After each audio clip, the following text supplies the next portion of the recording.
آج ہمارا ٹاپک ہے two nation theory, origin, evolution and explication. Urdu میں کہیں گے دو قومی نظریہ، ابتدا، ارتقاء اور وضاحت. ایوولوشن کا مطلب ہوتا ہے ارتقاء یعنی ڈیولپمنٹ، ایکسپلیکیشن اس کی وضاحت.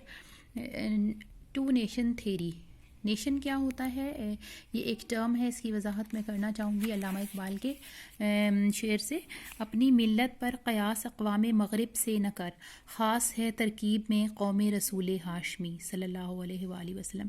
یعنی ویسٹ میں جس طرح سے نیشن کے بننے کا کرائیٹیریا ہے، یا تو کامن ٹیریٹری کی بیس پہ بنتی ہے، یا پھر کامن لینگویج کی بیس پہ بنتی ہے، یا کامن کلچر، کامن ریس کی بیس پہ بنتی ہے. تو جو مسلم قوم ہے اس کے کمپوننٹس ڈفرینٹ ہوتے ہیں. اس کا جو کمپوننٹ ہے وہ ہے کامن ریلیجن، یعنی آپ کا مذہب مشترک ہے، مذہب اسلام ہے، تو آپ اس دائرے میں داخل ہو جاتے ہیں جس کا نام دین اسلام ہے، اور آپ مسلم قوم کے ممبر بن جاتے ہیں. دوسرا شعر ہے، ان کی جمعیت کا ہے ملک و نسب پر انحصار، قوت مذہب سے مستحکم ہے جمعیت تیری. یعنی ان کے ہاں جو ہے وہ کامن ٹیریٹری اور کامن ریس جو ہے وہ ان کو اکٹھا کرنے کا سبب بنتی ہے، ان کو یونائٹ کرتی ہے. لیکن ہمارے ہاں مسلمانوں میں مذہب جو ہے وہ یونیفائنگ فورس ہے، اور وہ مسلمانوں کو ایک قوم بناتا ہے. تو آپ کو امید ہے کہ نیشن کی ڈیفینیشن سمجھ آ گئی ہوگی علامہ اقبال کے نشار سے. تو قائد اعظم نے یہ فرمایا تھا کہ پاکستان اسی دن بن گیا تھا جس دن بر صغیر کا پہلا شخص مسلمان ہوا تھا، اور یہ اس زمانے کی بات ہے جب یہاں پر مسلمانوں کی حکومت ابھی قائم نہیں ہوئی تھی. تو اس کا کیا مطلب ہے کہ پاکستان کیسے بن گیا؟ جب پہلا شخص مسلمان ہوا، وہ شخص جو مسلمان ہوا وہ ایک نئے نظریے کا حامی بن گیا، اور اس نظریے کا نام نظریہ اسلام تھا. اور اس بنیاد پر یہاں پر ایک نئی قوم وجود میں آ گئی، جن کا اپنا رہنے سہنے کا انداز تھا، جن کا اپنا ایک مذہب تھا، اپنی روایات تھیں. اور مسلمان ہمیشہ اپنی جداگانہ شناخت کو محفوظ رکھنا چاہتے تھے، اس کو ترقی دینا چاہتے تھے، اور اس کی حفاظت کرنا چاہتے تھے. They wanted to maintain, protect and promote their separate identity. اور دوسری تمام اقوام سے مسلمان مختلف تھے. سب کانٹیننٹ میں دو بڑی قومیں آباد تھیں، ایک مسلمان اور ہندو. اور مسلمان ہندوؤں سے زندگی کے ہر پہلو میں الگ تھے. وہ صدیوں ہندوؤں کے ساتھ رہے، لیکن ہندو اور مسلمان جو ہیں وہ ایک قوم نہیں بن سکے. مسلمانوں نے ہمیشہ اپنی جداگانہ شناخت کو باقی رکھا. تاریخ میں سے دو قومی نظریے کا نام دیا گیا.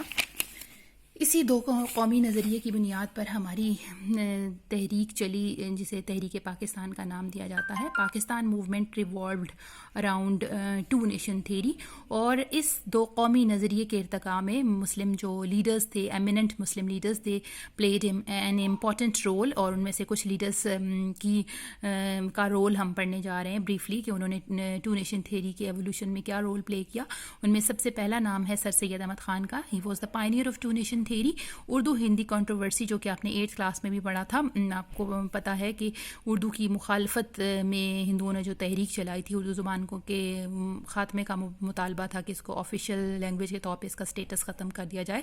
تو سر سید نے یہ بھانپ لیا کہ ہندوؤں کی جو اردو کے خلاف تحریک ہے، اس میں مسلم دشمنی کے جذبات چھپے ہوئے ہیں. اور پھر انہوں نے اس موقع پر واضح کیا کہ مسلمان ایک علیحدہ قوم ہے، اور انہوں نے کہا کہ یہ دونوں قومیں جو ہیں ان کے انداز فکر میں اتنا زیادہ اختلاف ہے، ان کی زبان، ان کی روایات، ان کی ثقافت اور زندگی کے فلسفے میں دونوں قومیں ایک دوسرے سے بہت زیادہ مختلف ہیں. تو اگر ہندوؤں کی مسلم دشمنی جاری رہی تو مجھے لگ رہا ہے کہ یہ دونوں قومیں بہت جلد علیحدہ ہو جائیں گی. یعنی انہوں نے ایک ہنٹ دے دیا تھا، اور انہوں نے وہ راہ بھی مسلمانوں کو دکھا دی جس پر چل کر انہوں نے پاکستان حاصل کر لیا. پھر اگلا نام آتا ہے ڈاکٹر علامہ اقبال کا. مفکر پاکستان کہا جاتا ہے. 1930 کے خطبہ الہ آباد میں آپ نے پاکستان کا مطالبہ کر دیا، ان علاقوں پر مشتمل پاکستان کا مطالبہ کیا جو آج کے پاکستان کا حصہ ہیں. اقبال کا یہ خیال تھا کہ مسلمان جو ہیں ان کو اپنی مذہبی شناخت اور اپنی ثقافتی روایات کو محفوظ رکھنے کے لیے ایک سیپریٹ اسٹیٹ حاصل کرنا ان کے لیے ناگزیر ہو گیا ہے. پھر علامہ اقبال نے 1930 میں یہ تصور پیش کیا، اور چودھری رحمت علی نے 1933 میں پاکستان کا نام تجویز کر دیا. کہ کیمبرج یونیورسٹی کے اسٹوڈنٹ تھے، انہوں نے ایک پیمفلٹ ناؤ اور نیور کے نام سے شائع کیا، اور پھر اسی پیمفلٹ میں انہوں نے پاکستان کا مطالبہ کر دیا اور اس کا نام بھی تجویز کر دیا. اور پھر قائد اعظم جو کہ دو قومی نظریے کے بہت بڑے حامی تھے, انہوں نے خطبہ اپنا تاریخی خطبہ دیا, اور 1940 کا جو مسلم لیگ کا اینول سیشن تھا اس موقع پر انہوں نے کہا کہ مسلمان قومیت کی ہر تعریف کے لحاظ سے ایک علیحدہ قوم ہے, اور مسلمان اور ہندو دو مختلف تاریخوں سے وابستہ ہیں, ان کی سوشل کسٹمز ڈفرینٹ ہیں, ان کا لٹریچر ڈفرینٹ ہے, ان کے ہیروز ڈفرینٹ ہیں. ایک قوم کا ہیرو جو ہے دوسری قوم کا دشمن ہوتا ہے, وہ نہ تو اکٹھے نہ تو آپس میں شادی بیاہ کرتے ہیں, نہ ہی ایک دسترخوان پر بیٹھ کر کھانا کھاتے ہیں. تو ایسی دو قوموں کو اگر آپ اس بات پر مجبور کریں کہ وہ ایک ہی کانسٹیٹیوشن کے تحت یونائٹ ہو کر رہیں, تو پھر اس کا مطلب ہے کہ انڈیا کو سول وار کے لیے پریپیئر کریں گے, اور جو ہے بے اطمینانی ہوگی اور بے سکونی ہوگی, اور یہ چیز جو ہے وہ انڈین گورنمنٹ کو تباہی کی طرف لے کر جائے گی. اس کا بہترین حل یہ ہے کہ انڈیا کو دو حصوں میں تقسیم کر دیا جائے, اور اس کو تقسیم کرنا مذہبی لحاظ سے بھی مناسب ہے اور تاریخی لحاظ سے بھی مناسب ہے. تاریخی لحاظ سے اس طرح سے کہ تاریخ نے ہمیشہ ثابت کیا ہے کہ ہندو اور مسلمان دو علیحدہ قومیں ہیں جن کو کبھی بھی اکٹھا نہیں کیا جا سکتا.